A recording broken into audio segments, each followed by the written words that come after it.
नमस्कार, डीजे विशेष में आपका स्वागत है। मैं हूं डॉक्टर प्रतीक श्रीवास्तव। मेरे साथ स्टूडियो में मौजूद हैं हमारे खास मेहमान पीएल राजा मंधवानी। पीएल राजा मंधवानी को लोग राजा मंधवानी के नाम से जानते हैं और वो इसी नाम से लोकप्रिय हैं। और खासकर उनकी चर्चा आजकल इसलिए हो रही है कि वे इंदौर विधानसभा क्षेत्र क्रमांक 4 से कांग्रेस की तरफ से संभावित प्रत्याशी हैं। भारतीय जनता पार्टी ने इस विधानसभा क्षेत्र से अपना प्रत्याशी मालिनी गौड़ को घोषित कर दिया है। कांग्रेस अभी तक प्रत्याशी घोषित नहीं कर पाई है, लेकिन इस बात की बहुत जोर से चर्चा है कि संभवतः राजा मंधवानी, जो सज्जन सिंह वर्मा के समर्थक हैं, कमलनाथ खेमे के माने जाते हैं, उन्हें शायद टिकट मिले। यूं तो राजा मंधवानी एक सामाजिक कार्यकर्ता हैं, समाज सेवी हैं और कांग्रेस के वे सदस्य हैं, लेकिन साथ ही वो पूज्य जैकब आबाद पंचायत के अध्यक्ष हैं कई सालों से। मूलतः पाकिस्तान में उनका जन्म हुआ। 1998 में पाकिस्तान से वो भारत आए जब वो युवा थे, और यहाँ आकर उन्होंने सामाजिक क्षेत्र में, बिजनेस के क्षेत्र में अपना नाम कमाया, अपना स्थान बनाया। और 1998 में आने के बाद लगभग 2009 में उन्हें भारत की नागरिकता हासिल की। तब से वो लगातार भारत में रहते हुए, इंदौर में रहते हुए समाज सेवा के क्षेत्र में काम कर रहे हैं। राजा भाई, आपका स्वागत है। धन्यवाद। मालिनी गौड़ का नाम तो आ ही गया है। 4 नंबर विधानसभा क्षेत्र से बड़ा मजबूत नाम है, और पहले लक्ष्मण सिंह गौड़ और फिर मालिनी गौड़ कई सालों से विधायक हैं। तो आपके मन में ये ऐसी सीट जो कभी कांग्रेस जीत नहीं पाती, जहाँ तक मैं समझता हूँ कैलाश विजयवर्गीय लड़े थे 1998 में शायद, जब आप भारत से यहाँ आए, तब से लेकर आज तक वहाँ बीजेपी का नाम है। बहुत पहले, उसके पहले माता जी जीते थे। ऐसी कमजोर सीट कांग्रेस की दृष्टिकोण से, उस पर लड़ने का आपने मन क्यों बनाया? इसमें ऐसा है प्रतीक जी, आपने बहुत अच्छा सवाल किया है। मगर क्या है, परिवर्तन प्रकृति का नियम है। पहले कभी इस जैसे आज बीजेपी का गवर्नमेंट है, तो पहले कभी कांग्रेस होती थी। उस वक्त ये लोग देखे कैसे बीजेपी कैसे जीतती है। मगर ये हर चीज़ की, जब किसी चीज़ की अति होती है, कुछ लोग और लोग एंटी में विश्वास रखते हैं कि 18 साल से, 20 साल से, 30 साल से एक ही गवर्नमेंट चल रही है, और सबसे बड़ी बात है कोई विकास नहीं हो रहा है। सिर्फ बातें, घोषणाएं, शिलान्यास करके लोगों को बहलाया बुलवाया जाता है। प्रैक्टिकली जैसे हमारा क्षेत्र 4 नंबर, वैसे तो बहुत सारी मूलभूत परेशानी है, समस्याएं हैं, मगर व्यापारी बोल है वो आज बहुत बहुत परेशान है। हर तरफ अराजकता का माहौल है, और 30-35 साल से सीट नहीं आए तो लोग उब भी गए हैं।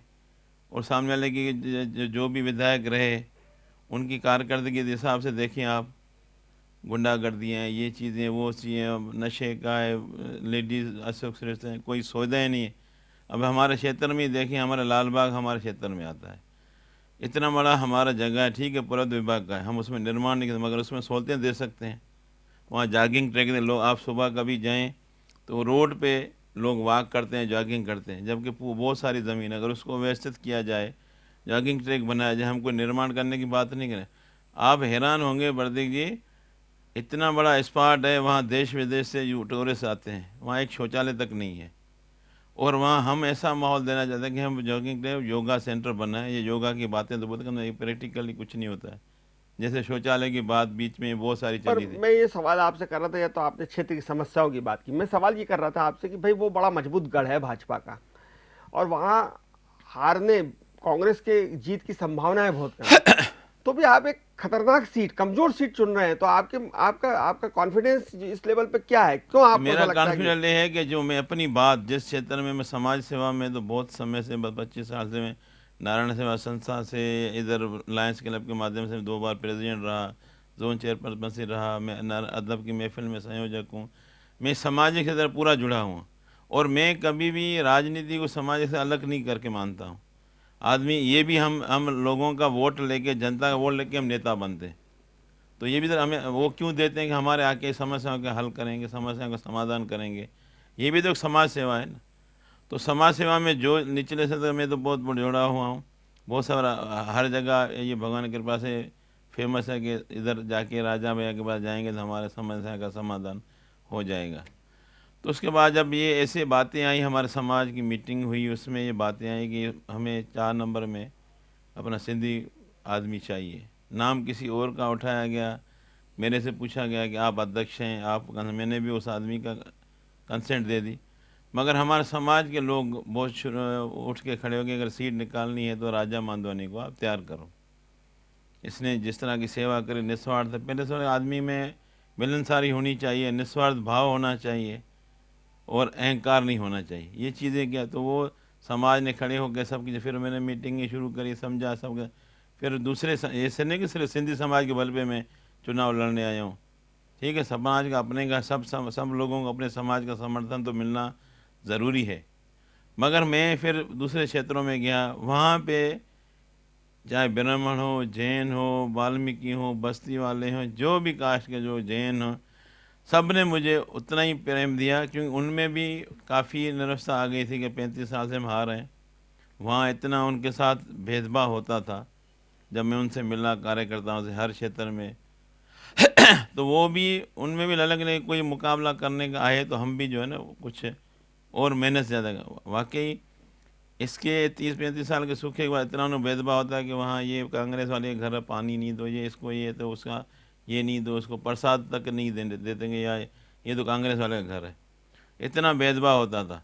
अभी उनमें एक ललक जगी कि यार कोई मुकाबले वाला कोई आदमी आए तो हम भी सिर्फ निकलें, हम भी कुछ। तो इसलिए उनमें भी मैंने झलक देखी है। अपने समाज या दूसरे समाज सबसे बातें करने के बाद मैंने ये राजा निर्णय भाई, लिया। आपको सज्जन भाई का बड़ा नज़दीकी माना जाता है, सज्जन सिंह वर्मा जी का, और उस वजह से सज्जन भाई के थ्रू आप कमलनाथ जी के भी नज़दीकी हैं। आपका अपना बिजनेस है यहाँ पर, एक लंबे समय से आप वेदा ग्रुप चला रहे हैं, संचालित कर रहे हैं। तो व्यापारिक वर्ग, चूंकि आपने कहा कि वो व्यापारिक बहुल इलाका है, कपड़ा मार्केट वहाँ है 4 नंबर में, सराफा बाजार 4 नंबर में है, मारोठिया बाजार 4 नंबर में है, हमारा जो मुख्य व्यापारिक केंद्र है वो 4 नंबर है। तो क्या व्यापारिक समुदाय के होने की वजह से आपको लगता है कि व्यापारी आपको समुदाय समर्थन करेगा? हालांकि व्यापारी बीजेपी का सपोर्टर रहा है। देखिए, जी जी जी, तो आपको लगता है व्यापारी आपको सपोर्ट करेंगे? खासकर जीएसटी आने के बाद व्यापारी बहुत परेशान है, महंगाई से व्यापारी बहुत परेशान है, और अभी व्यापार भी लोगों का कम होता जा रहा है। तो व्यापारी वर्ग में भी कहीं ना कहीं आक्रोश है। तो यही चीज़ें हम व्यापारियों की समझी, व्यापारी हमारे साथ मिले, व्यापारियों में इतना तरसते हैं लोग, और हम भी उनको ये विश्वास देने का कामयाब हुए कि भाई आप लोग जो कहीं ना कहीं गलती कर रहे हो, आप लोग चुनाव वोट को एक मामूली बात नहीं समझ, वोट एक बहुत बड़ा हथियार है। आप 5 साल में एक बार चुनाव का टाइम आता, गलती कर लेते, फिर 5 साल भुगतते हो। आप खुद व्यापारी में ये, मैं बार बार ये कहता हूँ, 8 बजे 9 बजे घर से निकलता है, दुकान पे जाता है, 10 बजे आए, 11 बजे आए, न कोई संडे है, न कोई दिवाली की छुट्टी है। उसके बाद दुनिया भर के टैक्स हैं, टैक्स आने के बाद नगर निगम की 16 टैक्स हैं, वो टैक्स से वो गवर्नमेंट की टैक्स भरे, नगर निगम की टैक्स भरे। उसके बाद चंदा वसूली हमारे 4 नंबर में बहुत ज़्यादा है। वो उस चंदा वसूली किस तरह की है 4 नंबर में? मतलब राजनीतिक पार्टियों में ये जो आप सब कुछ जग जाहिर है, वो हरू भर उनको परेशान करना, उनके पास पर्चियाँ पहुंच जाती हैं कि आप ये किसी में उत्सव के बहाने, किसी और मौके के बहाने उनको बहुत पेट दर्द किया जाता है। जो व्यापारी हमसे मिलते हैं बहुत पीड़ा, मगर उनको अल्टरनेट नहीं मिलता है कि फिर वो न कोई कहीं सुनवाई होती है, न क्या होता है, उनको वो भी देना पड़ता। उसके बाद जो बचे तो घर परिवार के लिए करता है। तो हम ये अभी इस मतलब समझाने में लगेंगे, देखिए आप सब एक पार्टी से हम पूरा तरह आप सपोर्ट करते हैं, चाहे व्यापारी हो, चाहे सिंधी समाज या दूसरे समाज उनको ये प्रो बीजेपी कहा जाता है। मगर अभी वो सब समझ रहे हैं कि यार वाकई हमें कुछ परिवर्तन लाएंगे तो कुछ जैसे, और उनका परिवर्तन का ये भी उनको विश्वास हो गया कि 15 महीने जो कमलनाथ जी गवर्नमेंट आई, तो उन 15 महीने में जो कमलनाथ जी ने काम किए व्यापारियों के लिए, खास करके रियल इस्टेट के लिए, दूसरे 15 महीने में वो काम किया, तो उनको अभी वो याद आ गया, ये कुछ जो कहते हैं करने वाले हैं। तो अगर 15 महीने वो 5 साल रह जाते तो बहुत मध्य प्रदेश की सूरत अलग हो जाती। तो वो रह नहीं पाए किसी कारण से, वो अलग चीज़ें हैं, पॉलिटिकल कुछ भी नहीं, हुआ। पर आप देखिए कि सज्जन वर्मा चूंकि सोनकर से चुनाव लड़ रहे हैं और आपके वो नज़दीकी हैं, तो सज्जन भाई से आपकी इस विषय में बात हुई कि वो अगर आपको टिकट मिलेगा तो यहाँ 4 नंबर मदद करेंगे, क्योंकि सज्जन भाई का भी असर है 4 नंबर क्षेत्र में। देखिए, वो यहाँ के रहवासी हैं, शुरू से वो यहीं 4 नंबर पलसी के कॉलोनी में रहते हैं। मगर न मैं खाली सिंधी समाज पे, न सज्जन ब्याज, जो भी, जो मैं सब, मेरी सपोर्ट तो है, मगर मुझे सबका साथ चाहिए। मैं उसके लिए प्रयास कर रहा हूँ कि सबका साथ, सबसे मिला, इसलिए कि सब मिलके ये देखें, आप खुद ही कह रहे हैं कि ये बहुत डिफ़िकल्ट सीट है, तो डिफ़िकल्ट सीट करने के लिए अलग से प्रयास करने पड़ेंगे। तो अलग से प्रयास करने के मुझे सब नेताओं का आशीर्वाद चाहिए, जो भी कांग्रेस से जुड़े हुए हैं सब लोगों का आशीर्वाद चाहिए। मुझे वो सब लगा, फिर मैं आगे आया। मेघराज जैन आरएसएस के बड़े नेता हैं, राज्यसभा के सदस्य हैं, भारतीय जनता पार्टी के बड़े नेता, उन्होंने भी एक ट्वीट किया था, अगर आपके ध्यान में आया हो, और उन्होंने उस ट्वीट में कहा था कि 4 नंबर जो है वो जिसे अयोध्या कहा जाता है वो अब अयोध्या नहीं रही, वो लंका बन गई है और अयोध्या को एक परिवारवाद से मुक्त कराना होगा। तो क्या आपको लगता है कि जो भाजपा के नाराज लोग हैं, भाजपा के असंतुष्ट लोग हैं, जो एक परिवार से नाराज है, एक व्यक्ति से नाराज है, क्या उनसे आपकी बातचीत हो रही है? वो आपको मदद करने के लिए बोल रहे हैं? नहीं, मेरी कोई बातचीत, वो पार्टी का वो लोग हैं, वरिष्ठ लोग हैं। मेघराज जैन बहुत पुराने हैं और उनको निष्पक्षता उनकी सब मालूम है। वो अकेले बात नहीं कर रहे, वो जनता की में से मेज़बानी कर रहे हैं, जनता की पीड़ा बता रहे हैं, उनको क्या तकलीफ़ है। मगर जो अच्छे लोग होते हैं उनको लिए लगता है कि मैं अगर कोई किसी पोस्ट पे हूँ या रहा हूँ पहले, तो मेरा दायित्व बनता है कि मेरे क्षेत्र में, मेरे शहर में क्या हो रहा है। तो इसलिए उन्होंने आवाज़ उठाई कि यहाँ ये गलत चीज़ें हो रही हैं, मगर इसको अयोध्या लंका बन गई। अयोध्या, मैं तो ये बोलता हूँ हमेशा अयोध्या थी नहीं, हर ऊपर हवा बनाया गया। अयोध्या में पहले ही बोला कि बगैर भव्य राम मंदिर के अयोध्या कैसे होती है। हाँ, मैंने ये वायदा दिलाया है कि अगर मुझे टिकट मिली, मैं जीत गया, तो यहाँ मैं क्षेत्र नंबर 4 में भव्य राम मंदिर को उसको असुल अयोध्या बनाऊंगा। हम भी हिंदू हैं, हम भी भगवान राम को, भगवान कृष्ण सबको मानते हैं। ऐसा तो नहीं जो कहेगा वो मानेगा, हम जो नहीं है तो हम भी हिंदू हैं, हम भी वही त्यौहार मनाते हैं। मैं भोलेनाथ का पुजारी हूँ, झूलेलाल का बाद में, पहले भोलेनाथ का। तो हमें ये चीज़ें समझनी चाहिए कि अयोध्या है, हमें ठीक है, अयोध्या कौन हिंदू होगा जो अयोध्या की वो नहीं करेगा। मगर उनका नाम से राजनीति तरीके से उनका यूज़ मैं करना। जानना चाह रहा हूँ कि अभी भाजपा में बहुत गुटबाजी है, बहुत नाराजगी है। अभी गंगा पांडे ने एक बड़ा सम्मेलन किया था जिसमें 350 बूथ जो होते हैं उस बूथ वाइज उन्होंने लोगों को बिठाया था, और बहुत सारे पार्षद, चाहे वो जवाहर मंगवानी हो, राजेश शुक्ला हो, पुराने जो पार्षद हैं वो अपनी नाराज़गी व्यक्त कर रहे हैं, और शंकर यादव भी कहीं ना कहीं नाराज़ हैं जो एमआईसी मेंबर रहे। तो बहुत सारे नाम हैं जो नाराज़गी भरे हैं, और उनको नाम है। कैलाश शर्मा जो है बड़े समर्थक हुआ करते थे, वो अब आज की तारीख में भाजपा में है लेकिन वो साइलेंट है। तो क्या दुश्मन का दुश्मन दोस्त इस तर्ज में आपने उन लोगों से जो असंतुष्ट भाजपाई हैं, जो नाराज भाजपाई हैं, उनसे बातचीत करिए? वो अगर आपको टिकट मिलता है तो समर्थन करेंगे आपको? नहीं, मैं तो ये सिर्फ मैं अपनी लकीर खींचने में विश्वास रखता हूँ, मैं अपने काम करने में विश्वास रखता हूँ। जब मैं अपना काम करूँगा तो उन लोगों को भी लगेगा, क्योंकि वो विरोध क्यों कर रहे हैं, वो गलत हो रहा है। जब उनको लगेगा ये गलत को ये सही करने वाला होगा तो वो मेरी सपोर्ट ज़रूर करेंगे।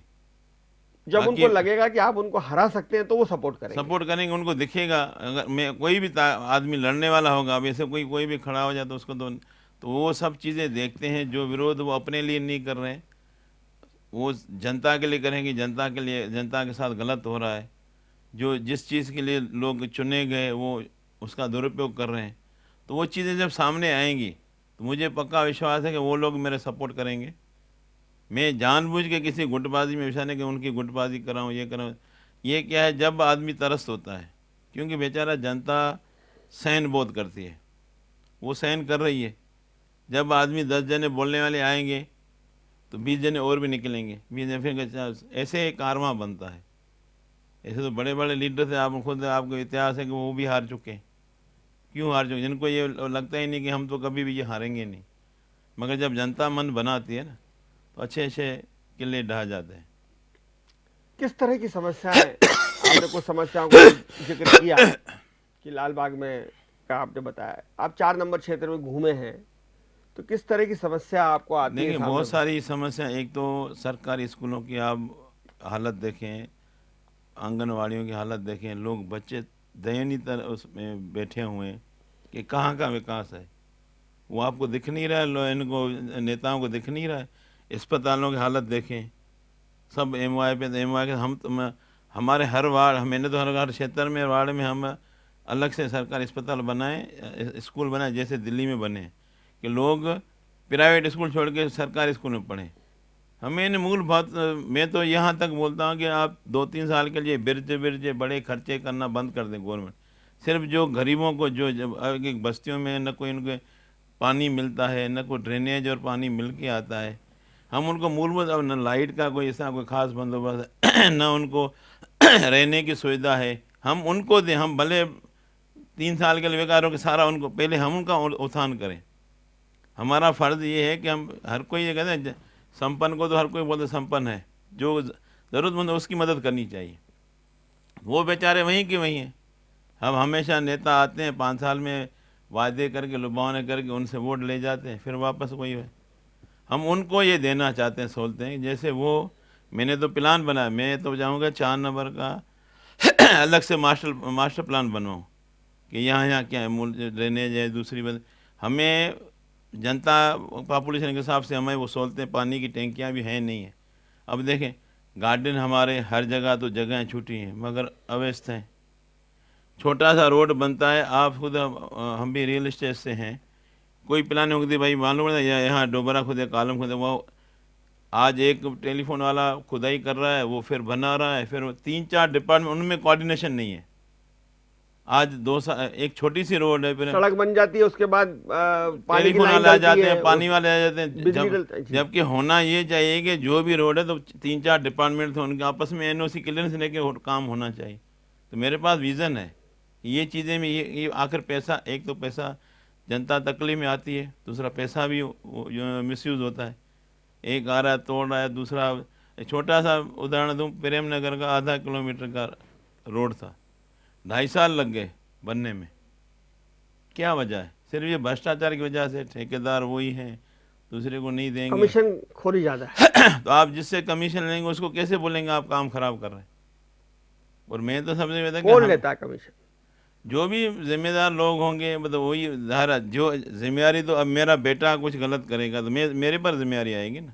अब मैं उससे थोड़ी भाग सकता हूँ, भले कोई माने नहीं माने, उस पर डोले, सब चीज़ें सामने, जो जिम्मेदार हैं उनको जिम्मेदार लेनी पड़ेगी कि भाई ये आखिर गलत क्यों। अब मऊ नाके से गंगवाल बस स्टैंड, इतना बढ़िया रोड बना मगर वहाँ नर्मदा की लैंड डालना भूल गए, तो ये किसका दोष है? एक समस्या कांग्रेस की ये है कि आपके 4 नंबर विधानसभा क्षेत्र में पार्षद बहुत कम है कांग्रेस के, ज़्यादातर पार्षद जो हैं वो भारतीय जनता पार्टी के हैं। सही। अब आपको हर वार्ड में जब काम करना पड़ेगा तो वहाँ आपको अपना पार्षद होता तो ठीक रहता। तो ये एक चुनौती तो है कांग्रेस। तो आप अपनी हर वार्ड में टीम और हर बूथ पे जो मजबूती चाहिए वो कैसे बना पाएंगे? देखिए ये देखें, कभी ऐसा हाल था, कभी बीजेपी के पार्षद नहीं होते थे, सिर्फ कांग्रेस होते। मैंने पहले बताया परिवर्तन प्रकृति का, जब आप एक चीज़ की अति होगी, मिसयूज़ होगा, तो जनता जब आक्रोश में आती है, अच्छे अच्छे लोगों को उखाड़ देती है। अब ये बिल्कुल आपकी बात सही, मैं सब मानते हैं टफ सीट है, 35 साल से हारी हुई है, ज़ाहिर पार्षद ज़्यादा बीजेपी के हैं, सिर्फ 4 नंबर में पूरे शहर में बीजेपी के, मगर पहले भी ये परिवर्तन होते गए थे। पहले खुद हमारे बीजेपी वाले बोलते हैं कि हम तो ज़माना जब्त होने से बचाना, ये भी हमारे लिए बड़ी बात होती।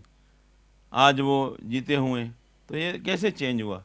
जब चेंजिंग होती है, परिवर्तन आता है, तो फिर सब चीज़ें धरी की धरी रह जाती। पिछले अगर नगर निगम चुनाव की बात करें तो ये देखने में आया था कि लोधीपुरा के अंदर बूथ कैप्चरिंग टाइप की हुई, मारपीट हुई, कांग्रेस से शिकायत करते रहे कि हमको वोट नहीं डालने दिया जा रहा है, बूथ के अंदर घुस के मारापूट हुई लोधीपुरा के अंदर।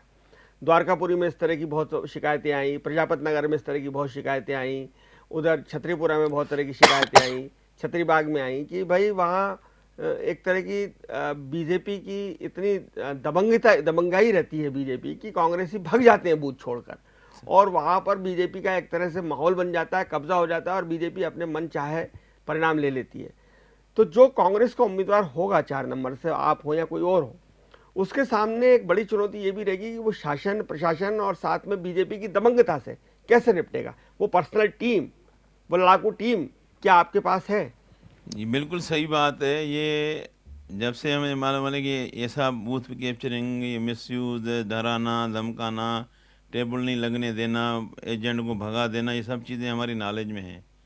अगर मुझे टिकट, मैंने तो पूरा प्लान लेके चल रहा हूँ मैं, ये चीज़ें करने में कि हम क्या, जो भी हमारे सोर्सेज हैं, लायर की टीम रहेगी, हमारा कंटिन्यू चुनाव आयोग से संपर्क रहेगा, शासन प्रशासन हमारा संपर्क रहेगा, कहीं पे ठीक है, जनता जिसको वोट दे हमें, जब हम कहते हैं जनता का फैसला हमें सब है, तो वो होने देंगे। बाकी बूथ कैप्चरिंग होगी, हम पूरा सिस्टम से चलेंगे, हमारे पास पूरा लायर होंगे, ये चीज़ें सिस्टम, हम पूरी कंप्लेंट करेंगे, पूरे पहले से अवगत कराएंगे, पहले पूरे हम उन बूथों को संवेदनशील लिस्ट में डालमेल करने की कोशिश करेंगे जहाँ पे ये चीज़ें होती हैं। अब हमारा पूरा प्रयास करेंगे ऐसी चीज़ें नहीं हो। विधानसभा क्षेत्र में 4 में एक शिकायतें बहुत आती हैं कि साहब कब्जा, दुकान मकान पे कब्जे कर लिए जाते हैं, किसी को आप बेच नहीं सकते हैं, किसी के सामान खरीद नहीं सकते हैं, एक तरह की दादागिरी है, नशा भी बहुत बिक रहा है, गुंडागिर्दी भी बहुत हो रही है। तो क्या कानून व्यवस्था सुधारने के लिए या 4 नंबर क्षेत्र को गुंडों से मुक्त करने के लिए और नशे से मुक्त करने के लिए आपके पास कोई योजना है, प्लानिंग है भविष्य के लिए? बिल्कुल बिल्कुल, ये सारी ये प्रथाएं जो है ना, ये जो तकलीफ़ें, जो समस्या है लोगों की, हम अगर आए तो ये दूर नहीं कर पाए तो हमारा आना भी कोई फ़र्क नहीं पड़ा जनता को। दोबारा फिर हमें जनता भी वही हाल करेगी जो दूसरे के करेगी। हम ये चीज़ों में नहीं करते, हम उनको सही तरीके से, ये जैसे जो भी बुराइयाँ हैं उनका काम तो शासन प्रशासन का रहता है, हम उनको अवगत कराते रहेंगे, ये चीज़ें नहीं होनी चाहिए, उसमें हमारी क्या मदद हो सकती है हम मदद भी करेंगे पूरी। हमारे भी सामाजिक लेवल पे और लेवल पे पूरी संस्थाएं हैं जो ये नहीं चाहती, हम मिल के लोगों को भी समझाएंगे और शासन प्रशासन मदद लेके हम ये चीज़ें ख़त्म होनी चाहिए। 4 नंबर से लगा हुआ क्षेत्र है राऊ का, कुछ सीमाएं मिलती हैं और आपका द्वारकापुरी और इस तरफ जो है फूटी कोटी रोड सुदामा का ये उधर मिलता है राऊ से अन्नपूर्णा रोड। जी। तो जीतू पटवारी जी का आपको कितना समर्थन है? बिल्कुल, जीतू पटवारी कांग्रेस के वरिष्ठ नेता हैं, जो भी हैं सब लोग ये इसी बात पे वो है कि भाई सही आदमी को, हर एक को अपना कांग्रेस का झंडा मजबूत करना है। मैं उस राऊ में भी हमारे सिंधी वोटर बहुत हैं, जहाँ मेरी ज़रूरत पड़ेगी हम वहाँ जाएंगे, और जहाँ उनकी ज़रूरत पड़े वो हमारे साथ आएंगे, क्योंकि वो सब लोग इस मरतबा कांग्रेस पूरी यकमुक्त है, कांग्रेस में कोई धड़ेबंदी नहीं है। उनका सिर्फ सबका टारगेट, दूसरा शहर में हमारे जो अध्यक्ष आए सुरजीत सिंह चड्ढा जी या कार्यवाहक अध्यक्ष हमारे गोलू अग्निहोत्री जी, उनके आने से और ऊर्जा भर गई है। क्या है, देखे सिस्टम में आप क्या थोड़ा सिख वोट भी है 4 नंबर में? हाँ, सिख वोट भी हैं प्रताप नगर और वगैरह। हमारे गोलू भी ब्राह्मण वोट भी हैं। एक तो पूरा वो पूरा सबको ऊर्जा मिलती है और अच्छी टीम आती है, तो हम पूरा उनके साथ, उनके मार्गदर्शन में हमारे अध्यक्ष। आपने कहा कि कांग्रेस एक है, लेकिन दिग्विजय सिंह जी तो क्षेत्र क्रमांक 4 से किसी और को टिकट दिलाना चाहते हैं। देखें, वो दिग्विजय सिंह जी हो या कोई भी हो, या कमलनाथ जी हो या सज्जन भैया या जीतू भैया, प्रयास, मगर इस मरतबा जो सिस्टम चल रहा है उस सिस्टम के बाद अगर किसी का नाम, तो फिर कोई एतराज़ नहीं करता। ये तो प्रक्रिया है, अब मैं आऊँगा तो मैं अपने पार्षद का ऐसा, मगर हमारा काम है प्रयास करना। दिग्विजय सिंह जी हैं, इतने बड़े वरिष्ठ नेता हैं, कमलनाथ जी हैं, सब मेन फोकस इस वक्त ज़ीरो टॉलरेंस है कि कांग्रेस की गवर्नमेंट आनी चाहिए, उसके कोई मतलब कंप्रोमाइज़ नहीं है। बाकी लोग तो होते हैं, लोगों को अपने लोग होते हैं अपने, मगर वो ये नहीं कि हारने वाले की सपोर्ट करेंगे। आपने ये भी घोषणा की कि अगर आप चुनाव लड़ोगे तो चंदा नहीं कर लोगे, आप हाँ। किसी से चंदा नहीं लोगे, आप अपनी दम पे चुनाव लड़ोगे और जीतने के बाद भी किसी से चंदा नहीं मांगोगे। बिल्कुल, जीतने के बाद भी नहीं। और मैं जो, मेरे पास जो मास्टर प्लान है या एक विज़न है कि मैं चाहता हूँ 13 वार्ड है, 13 वार्ड में हमारे विधायक प्रतिनिधि कार्यालय खुलेंगे, वहाँ पे कंप्यूटराइज आदमी बैठेगा कंप्यूटर पे, और हर वार्ड पे कंप्लेंट बॉक्स लगेंगे पूरा। हम उसके बाद हर वार्ड में हॉस्पिटल, हर वार्ड में स्कूल, और हम कार्यशाला खोलेंगे। हम ये नहीं कि 2 किलो चावल दे दो, हम उनको भिखारी टाइप नहीं बनाए, उनको आत्मनिर्भर बनाए। हम कार्यशाला में उनके छोटे छोटे धंधे में, सुपारी फेंकना, तोड़ना है, पाउच बनाना है, हम जैसे वो अपनी इज़्ज़त से 1000-1500 रोज़ कमा सकें, और उनका माल कहाँ से आता है ये हमें मालूम है क्योंकि हम व्यापारी हैं। वो सब उनको घर बैठ के उधर कार्यशालाओं में हम उनको बिजनेस देंगे, छोटे लघु उद्योग टाइप, जैसे वो अपनी इज्जत से रोजी रोटी कमा सकें। आपको पता है व्यापार कहाँ से होता है, और सिंधी समाज का व्यापार में बहुत पकड़ है, तो आप उनके लिए छोटे घरेलू उद्योग खुलवा देंगे, घर बैठ के काम करो, 1000 रुपये कमाओ, सामान कहीं और से आएगा और वो आपका उठ जाएगा। उनको हम ये चेन सप्लाई करेंगे, भाई हमें ये यहाँ से आएगा, वो पूरा हमारा काम। और 13 वार्ड के बाद हमारा एक सेंट्रल कार्यालय खुलेगा। मैं इतना तो कहूँगा, और मैं दूसरा कि गवर्नमेंट की तरफ से जो भी मुझे सुविधाएं मिलती हैं वो मैं तो जनता के लिए, मैं अपनी तरफ से भी लगा के। ऐसा तो नहीं होगा कि आप विधायक बन गए उसके बाद में आपके बेटे भाई दादागिरी करने लग जाएं? 4 नंबर क्षेत्र में इस बात की शिकायत रही है। हाँ, सही तो बात। आप भाई राजा मंदवानी विधायक हो गए तो मालूम पड़ा उनका बेटा निकल गया, भाई निकल गया, भांजा निकल गया, भतीजा निकल गया, तो ये आपका क्षेत्र ये परिवार से मुक्त रहेगा कि आप या कि आपके नहीं नहीं, सही सही बात है। जब वही चीज़ें जिसको हम चेंज करने और वही चीज़ें हम करें तो हमसे ज़्यादा गलत आदमी होगा नहीं। दूसरा क्या है, मैं अभी भी कार्यकर्ता को इनको सबको यही जहाँ में मैं जाता हूँ उनसे मिलता, हमने पूरे हर वार्ड में 5-6 जनों को, जो 7 जने थे मंडल अध्यक्ष, उनसे मीटिंग करके फिर हम हर वार्ड में हमने कार्यकर्ता सम्मेलन रखें। मैं एक ही बात बोलता हूँ, किसी से अन्याय हो मैं उसके सपोर्ट करूँगा। गलत जगह की मैं न कोई उम्मीद करे, न गलत जगह के मैं किसी को सपोर्ट करूँगा, क्योंकि मैं खुद एजुकेटेड हूँ, एमए इकोनॉमिक्स हूँ।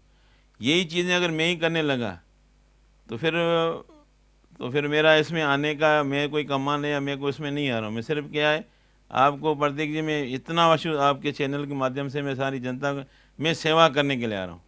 और सेवा करके अगर मुझे मौका मिलता है, मैं गवर्नमेंट से तो अपने जेब से भी लगा के ये सुविधाएं मैंने जरूर मैंने दूंगा। मैंने सुना कि जब आप पाकिस्तान में थे तो एयरलाइन में नौकरी करते थे और उस वक्त आपको बहुत बड़ी तनख्वाह मिलती थी। हाँ देखें, हम भी हिंदू हैं, हमें भी लगा कि हमारे उधर जो प्रॉब्लम है वहाँ के, तो हमें लगा, तो मैंने आप बिलीव नहीं कर, 97 में मैंने वो एयरलाइन की जॉब छोड़ी। उस वक्त 70,000 सैलरी थी 97 में 70,000 एयरलाइन में काम करते थे एयरलाइन आप। में, ऑफिसर था मैं। तो वो मैं छोड़ के यहाँ शिफ्ट हो, क्योंकि हम धर्म से बहुत प्यार करते हैं। हम किसी पे इल्ज़ाम नहीं देते, मगर हम हिंदुत्व में इसमें बहुत विश्वास रखते हैं। ये नकली हिंदुत्व वाला ये देख के हमारा मन वो होता है कि यार ये हकीकत क्या और हो क्या रहा है।